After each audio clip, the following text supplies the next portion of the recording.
Olá, tudo bem? Estamos aqui novamente recebendo com muita honra, muita alegria, com muita admiração o professor Francisco Ferreira Jorge Neto, digníssimo desembargador do Tribunal Regional do Trabalho da Segunda Região aqui de São Paulo.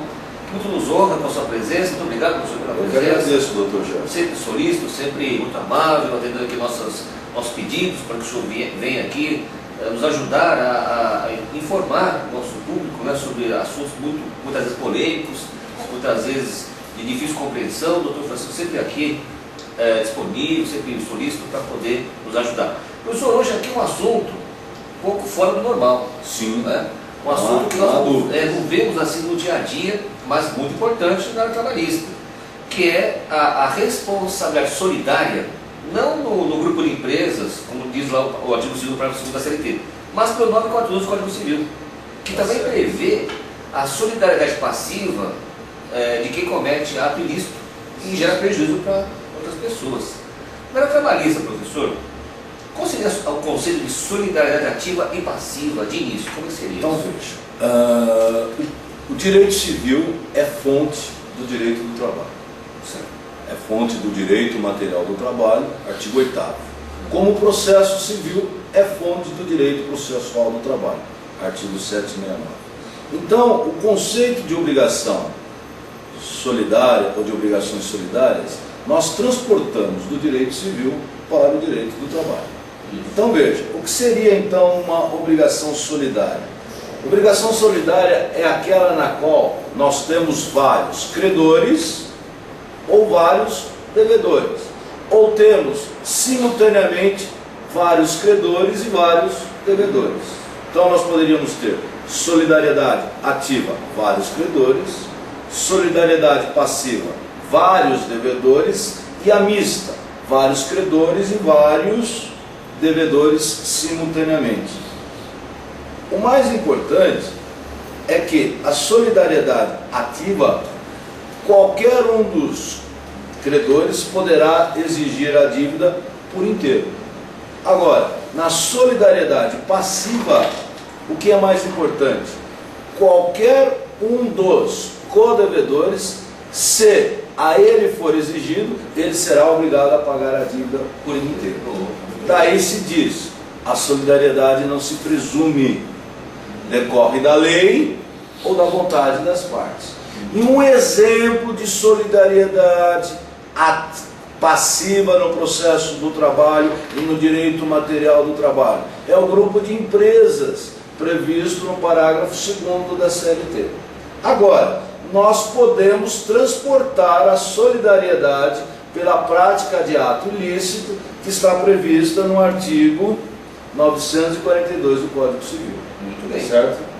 Professor, o que seria, basicamente, o ato ilícito do 942 do Código Civil, juntamente com essa solidariedade passiva no processo trabalhista? Como funcionaria isso no nosso processo trabalhista? Em linhas gerais, o ato ilícito está previsto nos artigos 186 e 187. O ato ilícito é aquele que, ao ser praticado por uma determinada pessoa, viola a ordem jurídica. E ao violar a ordem jurídica, causa um prejuízo ao outro.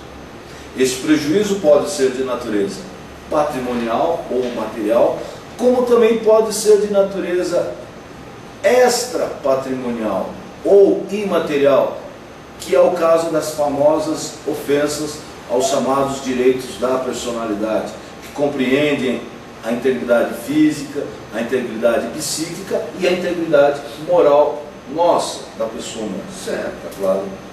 Professor, com relação à nossa área aqui, nós sabemos que nós verificamos muitas terceirizações de mão de obra de forma fraudulenta. Sim. Então, a contratante que não existe, a tomadora que é dona do contratante da terceirizada, como o senhor vê essa solidariedade passiva no 942 na terceirização fraudulenta? O que diz o 942, doutor Gerson? Diz que todos aqueles que participam da prática de um ato ilícito respondem solidariamente. É uma forma de obrigação solidária passiva decorrente da norma jurídica. Um exemplo muito comum, terceirização. Isso. O que é a terceirização, professor Gerson? A terceirização, do ponto de vista jurídico, é um intermediário entre quem toma e quem presta os serviços. E isso nos faz remontar a uma relação jurídica triangular, onde eu tenho um triângulo com 3 vértices. Em cima, a empresa tomadora. Abaixo, em um dos vértices, a empresa prestadora de serviços. E do outro lado, o trabalhador, neste outro vértice. E eu tenho 3 lados. Um lado, entre a empresa tomadora e a empresa prestadora, eu tenho um contrato de prestação de serviços regulado pelo direito civil. Na base, que é um dos outros lados do triângulo, eu tenho um contrato de trabalho empregatício, tenho uma relação de emprego entre o empregado e a empresa de prestação de serviços. E entre o trabalhador e o tomador, eu tenho a prestação de serviços. Estes seriam os 3 lados nesta relação jurídica triangular, onde eu tenho um intermediário, que é o terceiro, daí o nome terceirização, e envolvendo a empresa prestadora de serviços, o tomador e o empregado. Um detalhe importante: não há lei disciplinando a terceirização no Brasil. O que nós temos é uma instrução normativa do TSE, uma instrução normativa do Ministério do Trabalho, que é a instrução normativa número 3 do ano de 97, e nós temos a súmula 331 do TSE. E o TST diz assim: é permitida a terceirização quando nós estivermos diante de um contrato de trabalho temporário e quando nós estivermos diante da atividade inicial e atividade meio dentro da atividade econômica da empresa tomadora. Então veja, o que é o trabalho temporário? O trabalho temporário é um contrato regulado pela Lei 6.019. É um contrato em que eu tenho a empresa tomadora, tenho a empresa de trabalho temporário e tenho o trabalhador temporário. É uma relação triangular. É uma espécie do gênero terceirização. Entre a empresa tomadora e a empresa de trabalho temporário, eu também tenho um contrato de prestação de serviços. Só que esse contrato, professor Gerson, só pode por um período de até 3 meses e para substituição transitória de mão de obra permanente ou acréscimo extraordinário de serviços. Se não houver essas 2 hipóteses, o contrato se forma com o tomador. Tá claro? Esse é o temporário, né, professor? Esse é o temporário. Estou explicando uma das modalidades que é permitida na terceirização. Então veja, contrato de trabalho temporário é uma modalidade, é uma espécie do gênero contrato de terceirização. Eu tenho uma relação jurídica triangular, onde eu tenho a empresa tomadora, a empresa de trabalho temporário e eu tenho o trabalhador temporário. Entre a empresa tomadora e a empresa de trabalho temporário, eu tenho um contrato de prestação de serviços, contudo, esta prestação de serviços só pode para 2 hipóteses: substituição temporária de mão de obra permanente ou acréscimo extraordinário de serviços. Aqui na base, eu tenho um contrato de trabalho temporário entre o trabalhador temporário e a empresa de trabalho temporário. Este contrato não pode ser superior a 3 meses. E deste outro lado, eu tenho a prestação de serviços entre o trabalhador temporário e a empresa tomadora. Então veja, é um contrato por prazo determinado na terceirização e que tem previsão legal. Agora, tirando essa hipótese, a gente volta para a súmula 331. A súmula 331 diz assim: é permitida a terceirização na atividade inicial e na atividade meio dentro da atividade econômica da empresa tomadora. O que seria atividade inicial? Também chamado de estágio inicial da terceirização. São os serviços de mero apoio. E quais seriam esses serviços? Limpeza, asseio, conservação e vigilância. Agora, o que seria atividade meio?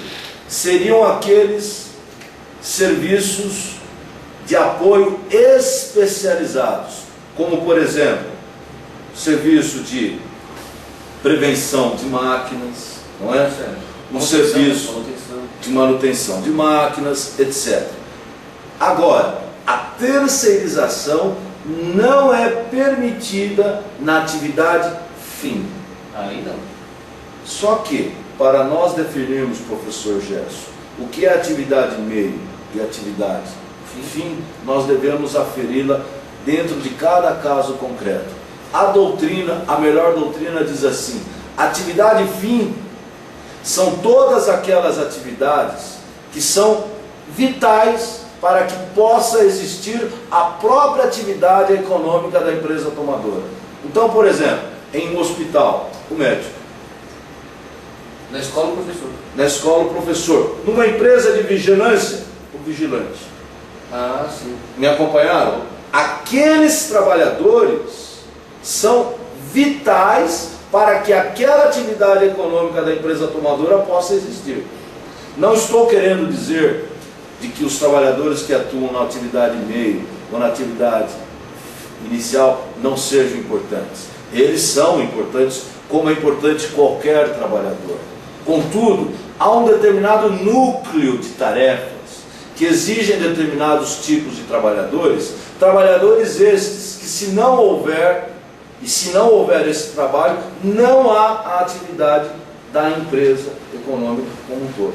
Seria um núcleo pequeno, muito pequeno, e que seria a essência para que a empresa tomadora possa existir como uma atividade econômica organizada para a produção de bens ou de serviços. Muito bem. Tá certo? Então veja, não pode terceirizar a atividade fim. A atividade fim nós vamos perquirir caso a caso. É o que a doutrina diz de terceirização lícita ou ilícita. Terceirização ilícita é aquela que ocorre na atividade fim. Bom, muito bem. Agora, professor Gerson, nós temos uma outra modalidade de classificação da terceirização. É a terceirização fraudulenta ou não? Sim. Qual é a terceirização fraudulenta? É quando há entre a empresa tomadora e o empregado da prestadora a subordinação direta e a pessoalidade. Então veja, se houver entre a empresa tomadora e o empregado da prestadora a subordinação direta e a pessoalidade, aquele empregado não é empregado da prestadora, ele é empregado da tomadora. E a prestadora entraria onde, professor? Aí que nós estamos diante da prática de um ato ilícito. Entra como solidário. Entra como solidário. Então veja, quando eu tiver a terceirização ilícita na atividade fim, ou quando eu tiver a terceirização fraudulenta, caberá ao empregado provar que a sua atividade estava na atividade fim, ou provar que ele recebia ordens diretas do tomador ou de algum outro preposto do empregador. Então ele vai, em provando esses fatos, ele pedirá a nulidade do contrato de trabalho dele com a prestadora e pedirá o reconhecimento judicial do vínculo de emprego com a tomadora. E em função deste vínculo, pedirá todos os direitos trabalhistas contra a tomadora.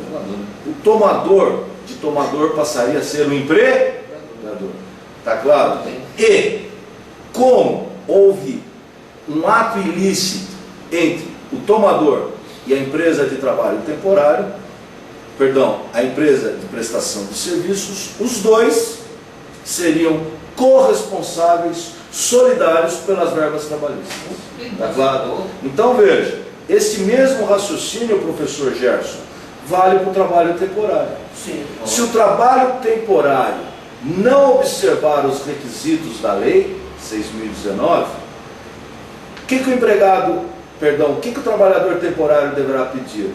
A nulidade do contrato de trabalho temporário dele com a empresa de trabalho temporário o vínculo de emprego com o tomador, que de tomador passaria a ser empregador. E ele, trabalhador temporário, passaria a ser um empregado da tomadora.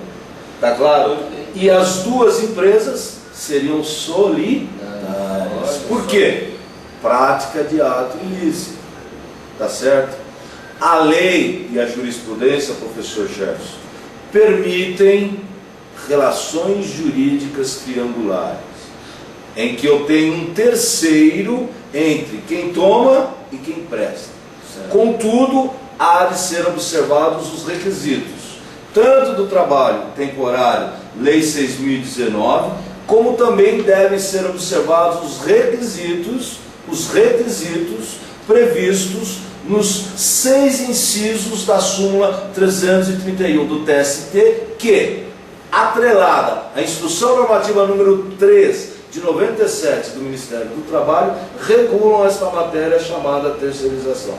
Se não houver esses requisitos, vamos pleitear a nulidade do vínculo jurídico com a prestadora ou com a empresa de trabalho temporário, vamos pedir o vínculo de emprego e todos os direitos como empregado da tomadora e a responsabilidade solidária das duas. Por quê? Pela prática do ato ilícito.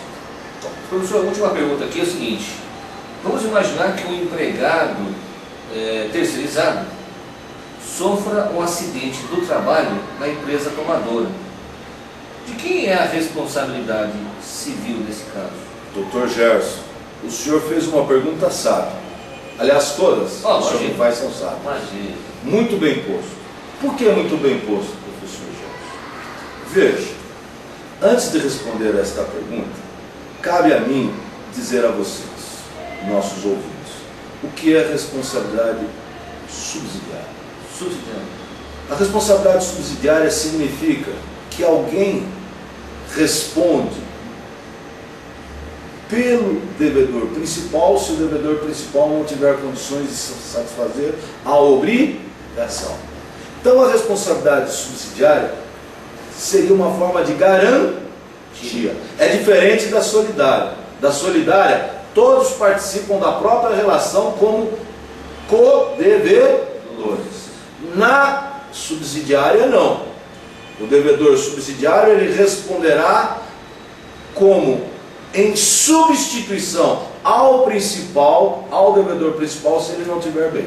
Pois bem, a súmula 331, nos itens 3 e 4, perdão, nos itens 4 e 5, prevêem a responsabilidade subsidiária do tomador da iniciativa pública e do tomador da iniciativa privada por qualquer direito trabalhista que a empresa prestadora não pague aos seus empregados.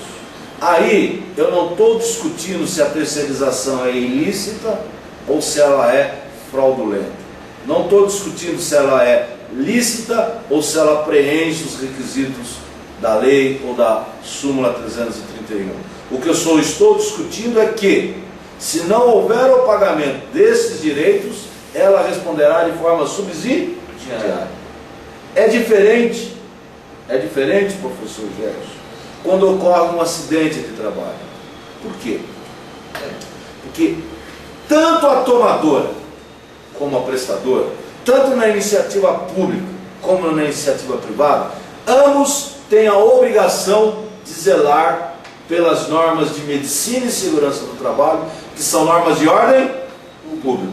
Então, mesmo em uma terceirização lícita e mesmo numa terceirização não fraudulenta, eu posso ter a responsabilidade solidária da empresa tomadora pelo acidente de trabalho. Por quê? Porque é uma responsabilidade que decorre da lei. A tomadora tem a obrigação de exigir da prestadora que respeite as normas de medicina e segurança do trabalho. Se as duas não respeitam, as duas incorrem em um ato ilícito. Logo, as duas são solidárias pela aplicação do 942, independentemente da responsabilidade da terceirização ser lícita ou não, fraudulenta ou não. Está claro? Sim, uma última pergunta. Pois não, essa responsabilidade nesse acidente, tanto da tomadora como da terceirização, da terceirizada, da empresa de contratante, é uma responsabilidade objetiva ou subjetiva? Boa pergunta. Boa. Hoje o senhor está esperando nas perguntas, imagina. Sempre, mas hoje é especial. Imagina. Porque esse tema é um tema que data máxima vênia, o operador do direito deve ser claro. Posso dar um exemplo para o senhor? Hora extra não paga. Na hora extra não paga, eu posso colocar a tomadora como devedor subsidiário. Mas vamos supor que nesta mesma relação jurídica triangular tenha havido um acidente. Isso. Eu posso colocar as duas como solidárias. 942. Está claro? Sim. São dois pedidos diferentes, com duas responsabilidades diferentes, na mesma demanda. Está claro? A responsabilidade subsidiária prevista no item 4, ou no tópico 4 da súmula 331, professor Gelson, é objetiva. Por que ela é objetiva? Porque é calcada no dever de escolha e no dever de fiscalização. E ela é válida para o tomador quando ele é da iniciativa privada. Então, quando eu solicito a responsabilidade subsidiária, tão somente da empresa tomadora, e ela pertence à iniciativa privada, esta responsabilidade ela é objetiva. Item 4. Agora, quando eu estou diante da responsabilidade subsidiária do devedor, subsidiário, em sendo da iniciativa pública, pelo item 5º da súmula 331, a responsabilidade ela é subjetiva. Neste sentido, nós tivemos em maio do ano passado uma alteração na súmula 331 por decorrência direta da decisão do STF na ADC 16 em dezembro de 2000. Por quê? Porque passou a entender o STF de que, para se ter a responsabilidade subsidiária da empresa, da administração pública na terceirização, deve-se provar a culpa dela. Está claro? Muito bem. Agora, voltando para o acidente de trabalho. Me acompanharam? Sim. Então agora eu deixo de lado a questão da responsabilidade subsidiária, porque eu passo a me preocupar com o fato acidente de trabalho e o dever que pertence tanto a mim como devedor, como tomador, como ao senhor como empresa prestadora. Os dois são responsáveis. E se nós nos basearmos no artigo 7º, inciso 28 da Constituição Federal, a responsabilidade ela é subjetiva. Por quê? Tem que ficar aprovada a culpa da prestadora e da tomadora. Contudo, professor Gerson, vigora no direito do trabalho o princípio da norma mais benéfica. E este princípio nos diz assim: se houver uma norma que hierarquicamente seja inferior a outra, porém benéfica ao trabalhador, ela haverá de prevalecer. E isso é uma decorrência do princípio protetor aplicável às relações individuais e coletivas de trabalho. Diante deste fato, uma boa parte da doutrina e alguns julgados têm aplicado o artigo 927, parágrafo único do Código Civil, que diz assim: responderá objetivamente quem, pela sua atividade, expõe a terceiros a risco. Estão me acompanhando? Então ele fala objetivamente. Objetivamente. É uma responsabilidade objetiva genérica, com base no risco. Certo. E é no risco criado. Então, muitos doutrinadores, muitos advogados e muitos juristas têm invocado este artigo, e em função deste artigo, passaram a dizer que, por ser a norma mais benéfica, tanto a tomadora como a prestadora como qualquer outro empregador, mesmo numa relação bilateral sem o terceiro, responderia objetivamente pelo acidente de trabalho. Muito bem, professor, muito bem. Parabéns mesmo. Professor, algumas considerações finais que o senhor queira fazer aqui com esse termo? Recomendo a vocês, quando estiverem diante da responsabilidade pelo acidente de trabalho, seja numa relação triangular, terceirização, seja numa relação bilateral, onde não há o terceiro, peçam a responsabilidade objetiva pelo risco criado. Basta a atividade econômica expor os trabalhadores a risco. Chama-se responsabilidade objetiva genérica com base na teoria do risco criado. Coloquem este primeiro fundamento como causa de pedir para se pleitear a responsabilidade. Agora, coloquem um outro fundamento em ordem sucessiva, que seria responsabilidade subjetiva com culpa presumida. Vale dizer, ela é subjetiva. Contudo, quem deverá provar que não há a culpa é o empregador. É aquilo que nós chamamos quem está mais apto a produzir a prova. E quem é o mais apto a provar que não há a culpa? É o empregador. Agora, como terceira forma sucessiva, aí partam da responsabilidade subjetiva. Está claro? É isso que eu recomendo a vocês, operadores do direito. Por quê? Pré-questionem os fundamentos da responsabilidade. Porque se o juiz der os dois, você, autor, não terá o ônus de provar a culpa. Porque se o juiz entender que é necessária a culpa, é muito difícil para o autor provar. É verdade, professor. Estas são as minhas singelas palavras. Agora, se os senhores quiserem um curso mais aprofundado, né, de responsabilidade civil pelo acidente de trabalho, aqui estamos no Shigemori, curso mérito, aguardando os senhores. Muito obrigado. Volto a palavra ao senhor, doutor. Muito bem, professor. Muito bem. Agradeço bastante aqui a sua presença, a sua manifestação, as sábias palavras, o conhecimento profundo na matéria, né? E também agradeço o tempo que o senhor despendeu vindo aqui, deixando ali o tribunal.